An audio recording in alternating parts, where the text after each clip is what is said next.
You see helicopters constantly going past, and they're always emergency evacuations. There was a point where I thought, I'm going to continue going. He is safe in this tea house. I was just on my deathbed. By the end of the day, I just thought there's no way. What is that moment like? It was a really big avalanche. And you're on a cliff edge. Did you actually get to see Everest? You don't know what you're in for.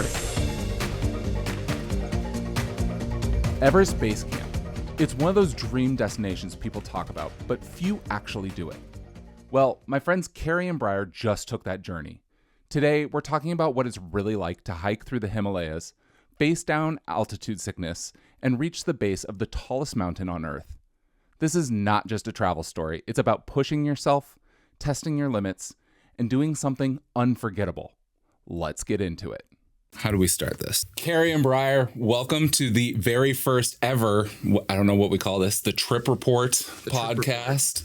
Thank you so much for sitting down and having a conversation about this awesome adventure you guys just went on. Sure. Why don't you guys tell me what you did and tell me a little bit about yourselves? What did we do, Briar? We climbed to the first base camp of Mount Everest. My name is Briar. And I just love to travel. I want to see the whole world and every single country. And I'm Carrie. I am a homebody who married someone who loves to travel. And so I get to experience the world, which I always appreciate. Like every time we go on a trip, I am grateful for the experience that I had. Yeah. But it's definitely, she's the one that drives it. What made you decide on going to Everest Basecamp? What was the inspiration for the trip?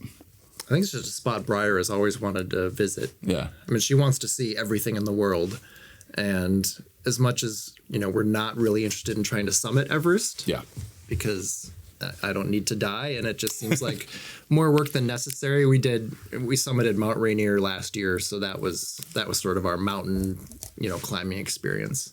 But just to actually see Everest and then get as much of the experience as you can without actually going to the summit. And so that seemed like base camp.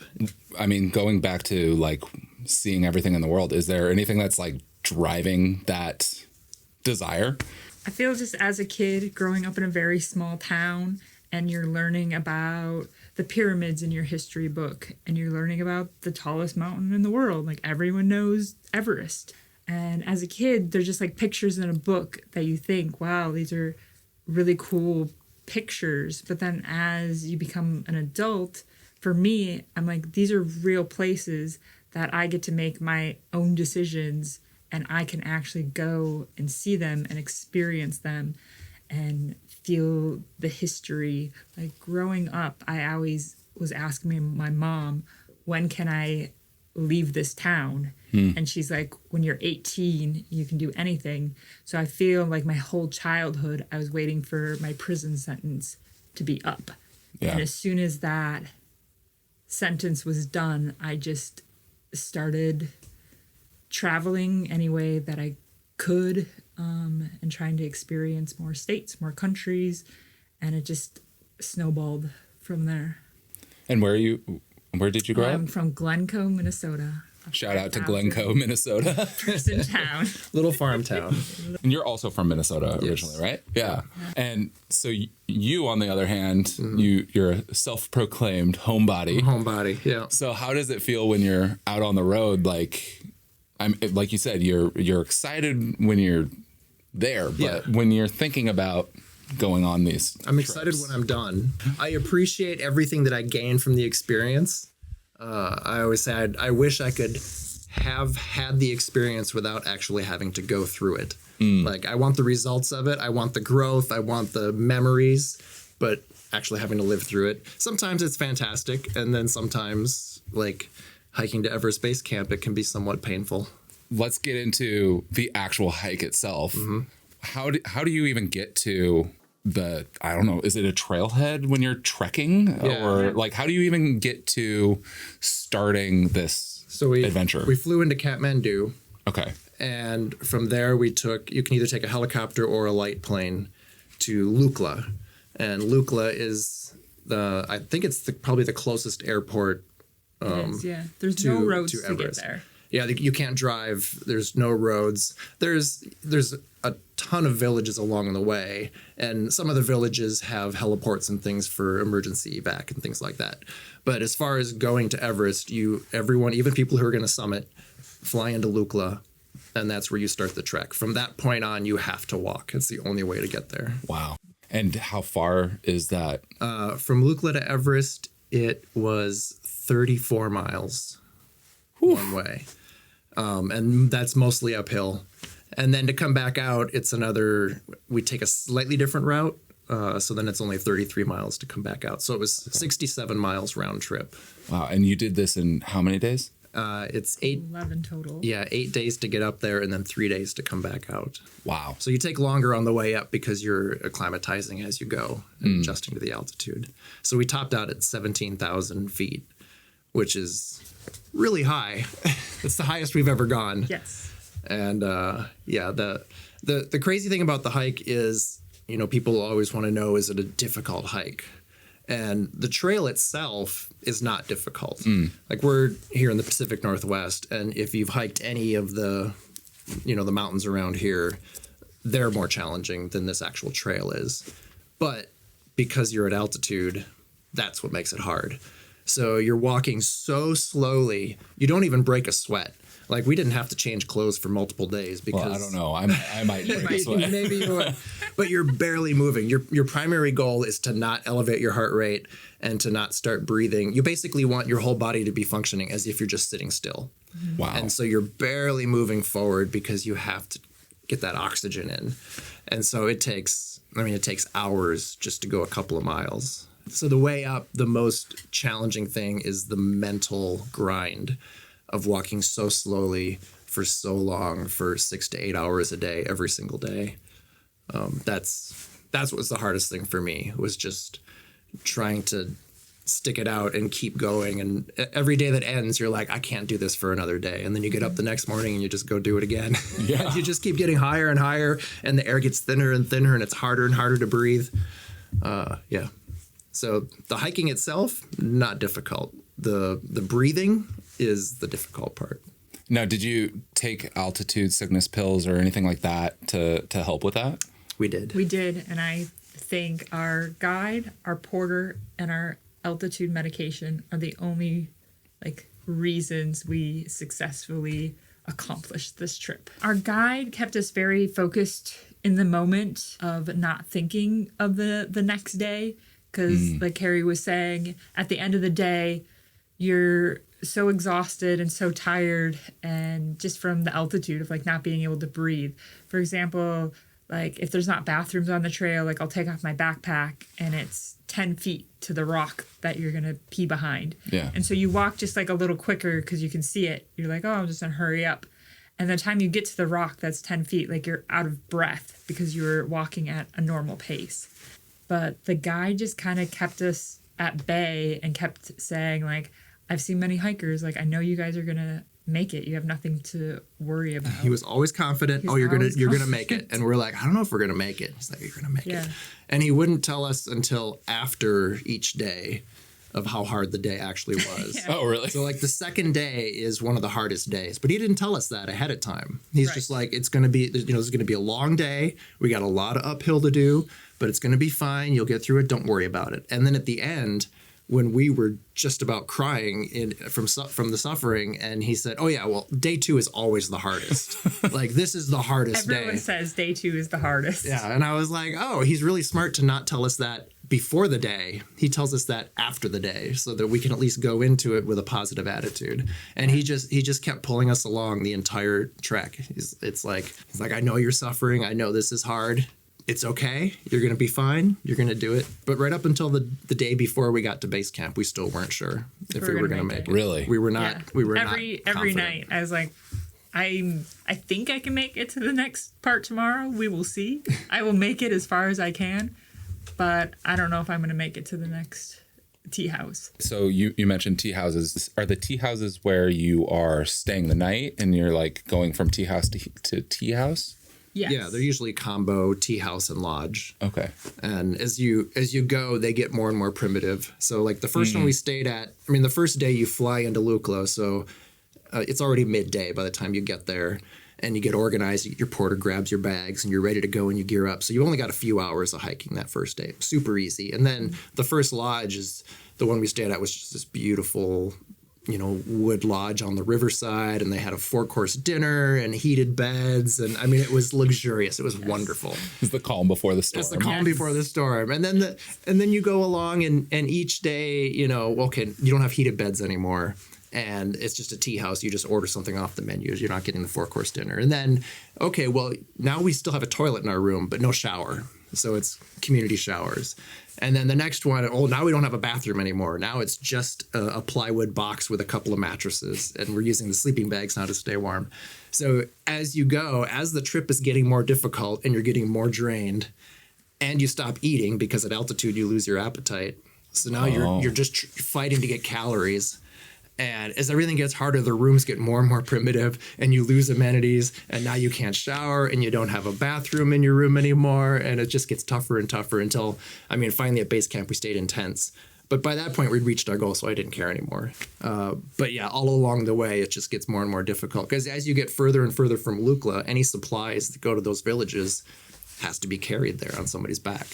So they get smaller and more basic. So how do you deal with that mentally as you're trudging along and knowing that the next place is not going Probably to be not very gonna have a nice? bathroom. Yeah. I feel for me, once you get to the location, you're so happy that you just have shelter and a place to lay down because you're so exhausted that you really for me, I just didn't care. I was like, wow, I don't have to go outside to use the bathroom. Like, It's still better than it could be. Yeah. Exactly. Yeah. At least I have something over my head. So you said you don't really end up having an appetite as you're going higher and higher. Yeah. Which I just realized, isn't Everest just under 30,000 feet?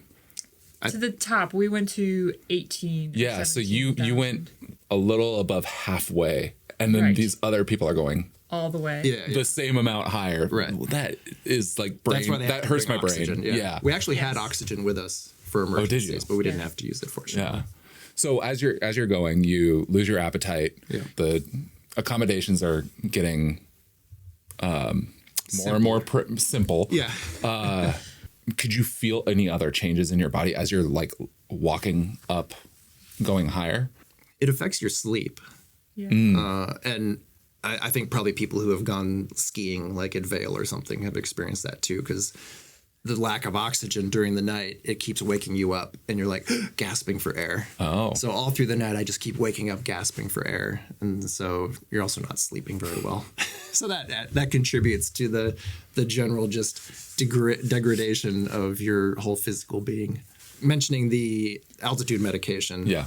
So a lot of people, and I always thought you bring that along in case you develop altitude sickness, and then you take the medication to cure it. And our doctor said, no, I'll prescribe you a full week and a half's worth, and just take it the whole trip because you can use it as a preventative. And I never knew that. And I think that was critical too. We were both taking it every single day as a Day preventative. and night. You take it twice a day. Otherwise, I think it would have been much worse if we had waited. I don't know how you could get through that trip without developing altitude sickness, just because of all the physical activity and the lack of food and the lack of sleep. And I just feel like your body's going to succumb at some point.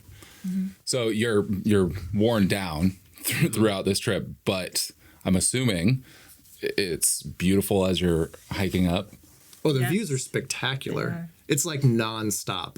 It's every second of every day. You just have these incredible vistas. So you start off and there's still like trees, or you're like under the tree line. So it's like more foresty.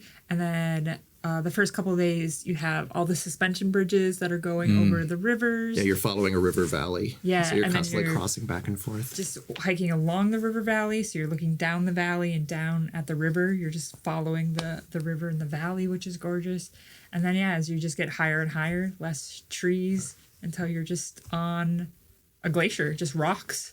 And every step is difficult because there's no path. It's just big boulders that you're walking over. Yeah, a path can't develop over the years because it's constantly moving and changing. So there's a general route, but really you're just picking your way across the boulders. But yeah, once you get above the tree line, then it's pretty much just like a desert scene, but still huge mountains. And Yeah. We only had a couple hours of snow on our way back out and a couple hours of rain, but the rest of the trip was perfect. Is that a function of just like the time that you guys chose to go? I think it was just good luck, yeah. Yeah. Because even other people were commenting of like how much great weather we were getting. Oh, nice. So I think it's a bit more varied typically. So as you're going up, you said you weren't sure you were going to make it, the next day. Were there any times where it was to the point where you're like, I'm ready to turn around? I feel like for Carrie, yes. Yeah. There was a point where I thought Carrie's going to stay at 14,000 feet. I'm going to continue going. He is safe in this tea house, and we will walk back for him because what comes up must come back down. Yeah. And yeah, but he somehow made pushed it. through. I am very proud of him. We had pushing through. for the 8 days going up, there's 2 days that you don't progress. You just do an acclimation day. And so you do a day hike up to a higher spot, take some pictures of something, hike back down, and then stay at the same lodge again. And so that just allows you a little bit more time to adjust to the altitude. And so one of the nights that we arrived, it was the second, I think, the second acclimation day. Yes, it was. We got there that night, and I started to feel a little bit off, and I went to dinner, and I wasn't feeling so great, and I went back to the room, and suddenly I was just deathly ill. All hell broke loose. Horribly, horribly sick. Fortunately, we were still at a lodge where we had our own bathroom. Yes. Because otherwise it would have been a nightmare. And so the next day, I was just on my deathbed, and so I didn't do the day hike, but at least we weren't going anywhere, so I was able to just spend the whole day in bed. And Briar went and did the day hike, and she came back, and by the end of the day, I just thought there's no way. Like, I can't recover from this and start walking again tomorrow. Even our guide was like, "You'll be fine by tomorrow." He said it's a 24-hour Hour thing. Just keep drinking electrolytes. I'm like, I can't even keep down one sip of water, and I'm supposed to, like, it's just impossible. There's no way.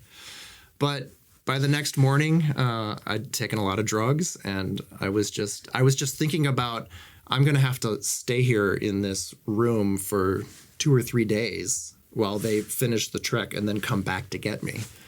And I just thought that's going to be so depressing. I can't even imagine doing that and then not getting to base camp. So I got up the following morning and I dragged myself out there and started walking. I mean, fortunately, like I said, you're not walking fast. You're not working hard. But I still felt very sick. And so it just made everything that much more difficult. Yeah. So I was down to about 2 orange segments per meal. That was about all I could eat. It wasn't until we got all the way back home that I started to feel normal again. And did you have any? I got a little bit sick the last day. So I think mine was a little bit more possibly like food poisoning or some bad water because we weren't at altitude anymore. But not as severe as Carrie in any way, shape, or form. Yeah. So aside from almost dying in a tea house, were there any other scary moments like on the trail? Anything that was like super thrilling or exciting that happened? We saw an avalanche. Oh, yeah. That was super cool. So it was on the way to the base camp, and it was a really big avalanche. I mean, it's my one and only that I've seen in real life. But seeing how big and quick it was and like watching it and like counting the seconds that it literally took out, I don't even know how many, I would say 2,000 feet within 10 seconds. Like it just whoosh. It went down It's the like whole a side of the wave. mountain, and I couldn't get my camera out in time to get a shot of it But you before can it was see over. just the force and the quickness. Like if you were stuck in an avalanche, there's really, you can't run from it. It's just, it's too fast. It's too sudden. And even like we just saw it for a split of a second, and I was like, I want to see it again because it just went by too quickly. I don't think there were really any other scary moments. It's like I said, the trail itself is not challenging, so it was never really. You always felt like you were pretty safe and secure. There was one river crossing that was a little tricky, but not terrible, and a few times that the trail would get pretty narrow and you're on a cliff edge, and you're like, oh, if I slipped right here, it's all gravelly. If I just lost my footing or something, I'd be gone. But you just pay attention and you're careful for that minute that it takes to traverse that section, and then it's not a big deal. So No, I mean, that's kind of the nice thing about it is, as difficult and as grueling as it was, like I wouldn't claim that it's something that people shouldn't do if they want to. There were a few people we saw on the trail that were like, oh, I don't think that person's going to make it. Okay. And then in one case we were correct. A guy got emergency evac on the helicopter. And you do see the whole time you're trekking, you see helicopters constantly going past, and they're always emergency evacuations. So you can tell because they're flying lower. Yeah. So to try to reduce altitude. At the altitude, yeah. But the helicopters were kind of neat because we're on the trail, and that's kind of a scary moment because you're not used to them flying so low that you literally feel like your head's going to get chopped off. Fly right over your head. They fly right over you. Oh, like wow. On the side of you. And I mean, I know that they know their distance, but it's still daunting because it's just something I've never experienced before, that many helicopters flying so close. Well, in terms of the kind of people that you saw on the trail, I mean, there's the guide, the porter, and then the people who are doing the hike. What kind of person signs up for this? Apparently hell? Everybody. Yeah. Was there a lot of people? We saw kids, we saw old people, and everything in between. It was, I mean, this was peak season for it. So we were warned it's going to be busy, and it was busy. Like there were times the trail was pretty packed. And besides of all the hikers, you know, this is their main highway. So there's tons of porters coming and going, and they're just single mind. You know, they have They're this so fast. They have this massive load on their back, and they just want to get to the next destination and drop that load. So they are booking it through there, and you have to get out of their way. And then there's long trains of yaks or donkeys that have supplies on their backs, and they come through. They're basically like when you're on a road trip and you're constantly dealing with semis. Yeah. There's always like semis on the road, and they're passing me and I'm passing them. And that's what these wagon trains were. It was just these long rows of animals, and you'd always have to get to the side and wait for them to all pass. And then you could start hiking again. But sometimes they'd be coming and going multiple directions. Sometimes they collide with each other, and the animals start to get mixed up, and they have to sort them out and figure out which ones are going which directions. Oh, gosh. And so there are times the trail gets pretty chaotic. Yeah. Yeah. I bet that's pretty novel, like the first day. When you're like, oh my gosh, yaks. Yeah. And then you get over that pretty It's quick. super unique, and then it just becomes annoying. Yeah. And then you start to get tired of smelling the animal dung on the trail, or watching your step everywhere you're going. But I don't know, it's part of the whole experience. It all fits together. It all makes sense. Right. Yeah. But yeah, everything after, day 7 or 8 starts to get a little grinding on you. Yeah. A little bit of Totally. I think it's like the only probably place in the world that you can experience what life was like before trains, cars. Like in our history books, we learn about people that were traders, and they're walking to different villages and bringing their camels or their donkeys, and seeing it firsthand. Like you really feel like you're living that history, watching people literally carry everything up a mountain. So I feel like that was a really special and unique experience that you can't get anywhere else in the world. Yeah, that's an incredible way of looking at it. Is this look into the past of what life would have been like. And it makes you super aware every stop you make along the way, especially as you get further in. Everything you eat or consume or just use or take, like every resource, it's so implanted in your brain now that somebody walked that all the way, and you've been walking for 6 or 7 days, and you've been suffering and working, and you're like, somebody carried all this out here. Yeah. And they do it on a daily basis. And I don't want to take or touch anything because it took so much work to get it here that I feel really guilty consuming these resources. And I mean, there's buildings, there's lodges, there's tea houses, and all those materials had to be carried out. You see a lot of porters carrying construction materials. They've got lumber on their back. They got rebar. I mean, Plywood. Yeah, plywood. Anything that is going into construction has to be carried out. Furniture is all carried out there. That's why they don't have a lot of refrigerators and things, because you have to carry them on your back. It's Generators or it's pretty wild. So the porters get paid by how much they can carry. Okay. So the strongest porters can carry up to 270 pounds. And Wow. it's just like a strap on their head with ropes and just on their backs, and they're all Yeah, the whole over thing is like carried this on their neck. on their neck weight, and I just can't imagine carrying 270 pounds. I mean, these are the high end porters, but So tell me about the moment you guys are getting up to base camp. You've now, purged the demons. You're eating Purged all the demons. a single orange slice at each meal. I eat ramen for every meal. You're having ramen for every meal. Yep. What is it like? And what is it like day 8 by the time you're Day 8, yeah. getting up there? What is that moment like? I feel like it was underappreciated for me. Like in some ways, for me, I was like so exhausted that I wanted to be like, wow, we did it. But it was just kind of like, finally. It's this immense sense of relief that you wish would be get more to go revelatory. You really want it to be this. I would say that moment was actually before you get to base camp. I don't even know the distance, but maybe a couple of miles. Because base camp is sort of, it's in the another mountain valley. and then the glacier comes down a valley. So you're pretty much the whole time walking on valleys, and you come around a bend, and that's the first time you can see the base camp. And you don't even realize that's what it is unless somebody tells you, because you don't know what you're going to see, and it doesn't look like what you expect.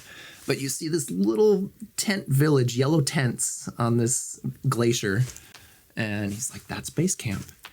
And you see it off in the distance, and that's the moment you're like, wow, we're seeing it. It's actually there. And the weird thing is you come in from above, so it's below you.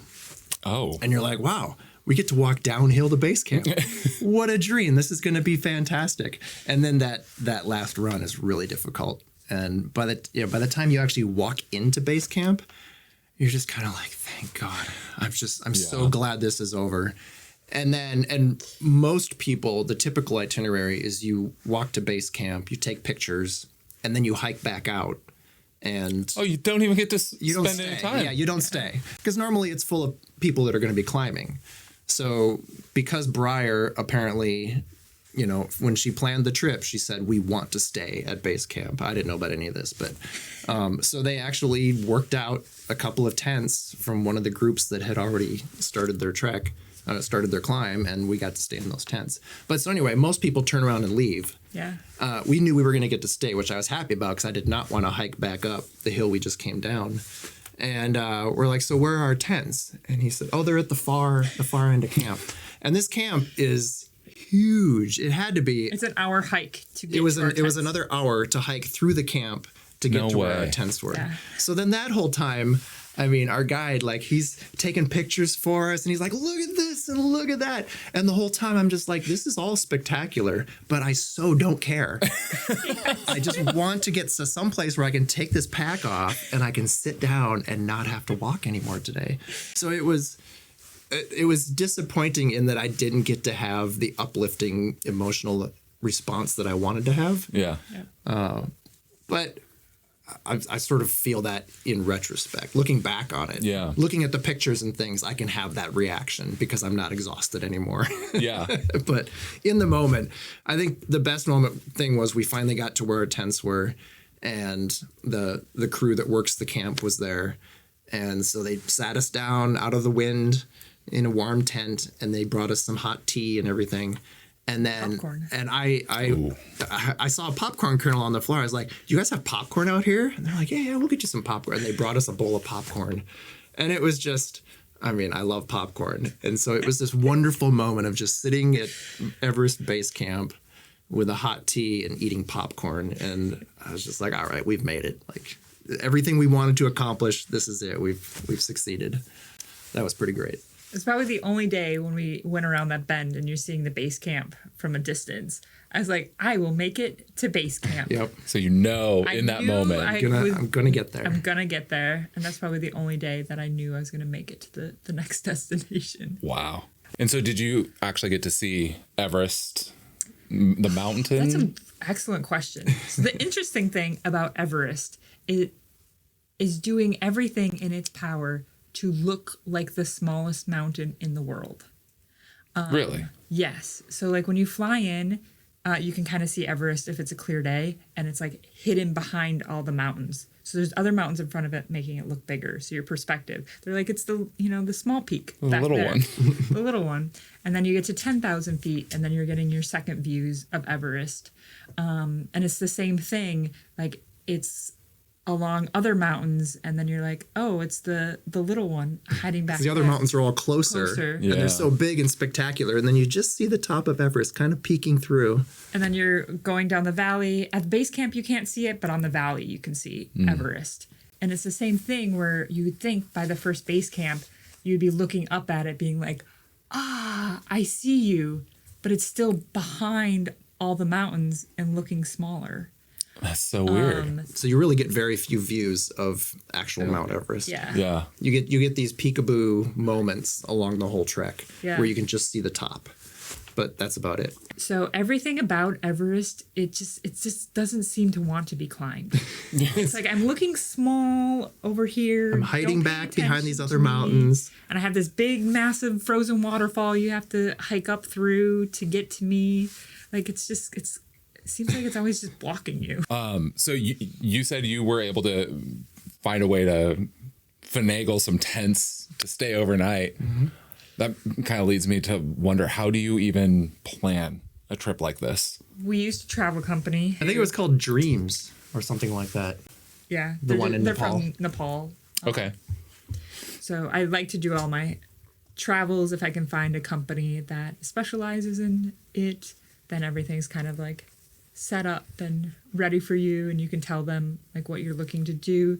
Like if I was ever going to do the trek again as an older person, I would say, is there a longer version of it so I could rest for even 3 days at 10,000 feet, rest for 3 days at 14,000 feet, like whatever it might be, to get more time to acclimate. Yeah. I don't know if that's an option or not, but I feel like our trip was the fastest paced trip to get there, like the bare minimum, which is 11 days. And if I did it again, I feel like I would want to take at least 15 days at a minimum to make it more like not rushed and A little more chill. chill, or if you got sick, just a little bit more prep time. A little wiggle room. Yeah. Yes. Yeah. So if you're talking to somebody who is interested in going up to Everest Basecamp, what advice would you give to somebody who's trying to do that? I would say bring ski goggles, Okay. even though it's not snowing on you. Ski goggles and a buff. Yeah, snow was not an issue. Like we were prepared for snow. We had gaiters, we had microspikes, stuff like that. Yeah. And we didn't need any of that. It wasn't until we got to base camp that we even saw any, and it wasn't snow. It was just solid ice. Yeah. So there was never an issue. Maybe other times a year there's more issues with snow. I don't know. But yeah, we probably could have packed a little bit less. But you're not carrying your own stuff, so that's your porter's problem. I don't feel like it took a ton of prep. I mean, you want to have some physical activity, do some hiking. Yeah. Make sure you have boots that aren't going to blister your feet or anything like that. Yeah, I would say that's key. Make sure you have very comfortable boots, so comfortable that when you're walking in them, you don't realize you're walking in them. And you mentioned it was really cold at night. So was it cold during the day? Or you bundled up pretty? No, it was pretty nice. It's pretty nice. When the sun was out, it was warm. Yeah. And then at night, it would cool off. But I mean, we usually just slept in our warm clothes. Definitely at base camp in our tents. Like then we slept in our parkas and everything. Yeah. In the sleeping bag. But no, it was never that bad. There was nothing. I mean, other than just the mental drain of doing the hike, there was nothing like extreme about it, like extreme cold or extreme weather or extreme difficulty. Like nothing was extreme. You just need to be reasonably fit, ready for a challenge, and most likely you'll get through it. They say Yeah. the word bistari, which means slowly, slowly. Yeah, And so you just keep bistari. it's just the mantra. You make it all the way up the mountain. What's it like when you're back in Lukla? Do you stay in Lukla or do you go back to Kathmandu? We stayed a night in Lukla. The trek back out is weird because it's completely different than the way in. Yeah. Because the way in is bistari, slow and steady. And then the way out, you do that entire trek again in just 3 days. So now you're booking it. Yeah. And that's when, the way in, like I said, I never even broke a sweat. You're barely moving. The way out, everything was sore because now you're moving at full speed. You're going downhill, which, is kind of hard on the hips and the knees and stuff. And now you're doing like 12 miles a day. You're doing twice, so every 2 days going up is what you're doing on the way down. You're covering 2 days of ground on your way out. So you're passing places that you had stayed on the way in, and you're like, oh wait, we have to go to the next one now. Yeah. Oh man. Fortunately, a lot of it is just backtracking the same trail. Fortunately, one little stretch of it, you kind of diverge and take a different route, which was nice. You had some new scenery there. But yeah, the way out that's the physically challenging part because you're going long days, you're hiking long distances, and your body just starts to wind down. Yeah. But yeah, then you get back to Lukla. We got there just before dark because that was a long last day. Very long and day. Spent the night there and then hopped on the helicopter the next morning and flew back to Kathmandu. And then we saw new people that were going to get on the helicopter to start their journey. Yeah. And they had brand new poles and shiny backpacks. All their fresh, clean gear. Clean clothes. Makeup on. They're looking good. They're ready for their trek. And we're getting off the helicopter just beat. They're pulling our bags out and they're all covered with dust and grime. And we're just like, animal poo. Yeah. You don't know what you're in for. Have you ever heard of this concept of 3 types of fun, type 1, type 2, and type 3 fun? No. So there's this concept of type 1 fun. It is fun in the moment. I'm at a circus and I'm having cotton candy. Yeah. This is fun. Yeah. Although I don't know if circuses are fun anymore. Type 2 fun is it will be fun when I'm done. And then type 3 is just not fun. Right. But sounds like this is type 2 fun where it is delayed gratification. It is. 100%. It is fully really hard in the moment, mentally exhausting, challenging to get through it mentally. And then you're just happy that it's over. Yeah. Yes. The first 2 days are, the second day is the hardest. The first day is fun. The first day is amazing because it's all brand new and you're seeing these views for the first time and everything. You're just so excited and so happy. And then by the end of the second day, you're really beat down. You're like, oh yeah, this is going to be tough. You have moments of fun. You do. Because the views are so beautiful, or you get to see a particular wagon train of really interesting yaks go by, and it's just, those moments are cool. Or when you stop to take a break at a tea house and you have a hot chocolate and it's a nice day. So you're sitting outside in a cool breeze and you're just watching the people go by. And so there's those moments of calm, which is enjoyable and satisfying. But yes, overall it is delayed gratification. You really just want to get home and contemplate what you've done, but you don't want to be doing it anymore. Then you have a very long flight home to think about it. Yeah, 16 hours. So I was so happy to get on that plane, though. It was the first time I was looking forward. I'm like, I get to sit for 16 hours. And I don't have to walk except from here to the bathroom on the plane, and that's it. Great. Sign me up. All right. So lightning round questions. Window or aisle? Aisle. I got to be able to get up anytime I want. Window. I have to be able to sleep the whole flight without being disturbed. Yep. And then I can sit in between you guys. Perfect. Mountains or beach? Mountains. Mountains. I mean, this is about hiking to Everest Basecamp. It would be weird if you said beach. One country you could go back to, visit over and over. I don't know. Each place is so special. Fine. I'll just choose Antarctica. Because we've been there twice, so okay. It is. I don't like repeating places. It's the only place we've repeated. I was thinking of that because I do want to go back, but then I was like, how many times could I go before I run out of things to do? I'm going to say New Zealand. Oh, okay. I think I could keep going back there. If you want to hear more about their trips to Antarctica, you got to give this a like, because then I'll know to get these guys back on this very important podcast that's going to blow up your YouTube channel. Oh, it's going to be crazy. Ooh, overrated travel destination. I don't know. Cancun? Yeah. Oh, yeah, Cabo. Yeah. Some of the resort towns. Yeah. Most essential item in your pack. I'll go with my new laundry wash bag.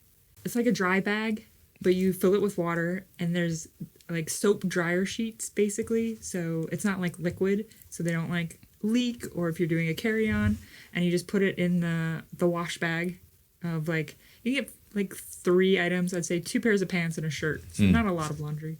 And then you roll it up, or you fill it with water to the mark, roll it up, and it has like scrub bottoms. So it's just, you like shake and scrub the bag. Oh, that's And awesome. you just wring your clothes out and then hang them to dry.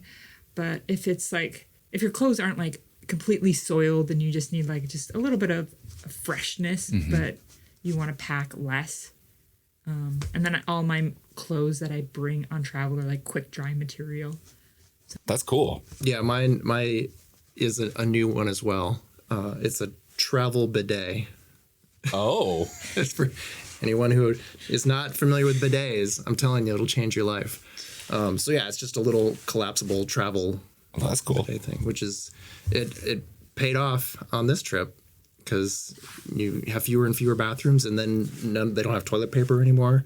So you have to carry your own, and so you don't want to use more than necessary. What is a place that has surprised you the most? Poland. Really? Yeah. I don't know what I expected, but it's a wonderful modern country. I mean, we drove the whole time, so the roads were fantastic. The cities were great. The people are great. It was a really cool country to explore. It's one of the trips that we did with zero planning. Yeah. We just had plane tickets, and we knew where we were staying the first night, and then the rest was just going to wing it. And the trip was fantastic. Choose, a place that everyone can go to from America is Guadalajara, Mexico. It's very clean, easy to get around, a lot of interesting sights. You can go to Tequila for the day. That's awesome. I'm just realizing, I don't know if you've counted up how many countries you've visited, but do you know off the top of your head? 43. 43? I don't know what my number is, but Yeah. it's less than 43. Yeah. Have you been to all 7 continents? Yeah. No? Yes. I'm at 5 continents and 44 countries. Nice. That's pretty good. That's real good. But How is this just your first episode of this travel Yeah. blog? well, I mean, I've been editing. traveling. I've been busy traveling. Exactly. I'm busy on the road. Been editing all these videos that I've got. All right. So then the big question on my mind is where to next? Our trip together next will be Finland. We're going to go see where Santa Claus lives and stay in some ice hotels, go super far north in Norway, I believe, and go like ice fishing and snowmobiling and reindeer sledding, Wow. dog sledding. Just a whole like magical winter experience for Christmas. Yep. Okay. But you said together. Yes. Are you going on individual solo treks? I am headed to Europe to do a river cruise through multiple countries like Hungary and Germany. So just doing like a European adventure and then doing 2 weeks in Romania. We forgot before our Norway trip, we're going on the Amazon. Yes, to see Amazon the pink cruise. dolphins. I forgot about that. We're Big going blur. with Oh, no. yeah. Forgot about that. We're going with family, so we didn't plan the trip. Okay. We were invited on the trip, so that's why it doesn't stick out in our head. Because if we don't plan it, then it's an incidental thing. Okay. So what are you doing in Amazon? We're just going up the river and going to river cruise. the north, yeah, to try and find the pink dolphins. Very cool. Yeah. Wow. Well, that is a lot of exciting adventures coming up. Yeah. Yes. I cannot wait to hear about them. We might have to have you back on after this is a smashing success Yes. on YouTube. But thank you both so much for being so gracious with your time and talking to me about this, because this was a conversation I wanted to have with you guys, whether we had these microphones in front of us or not. Yeah, you can just throw all this out. Yeah. I mean, It'd still be a great And we could have a couple with the beers personal- and we're the good. Personal connection, that's all that matters. Yeah. Yeah. Yeah. So thank you so much. And like and subscribe.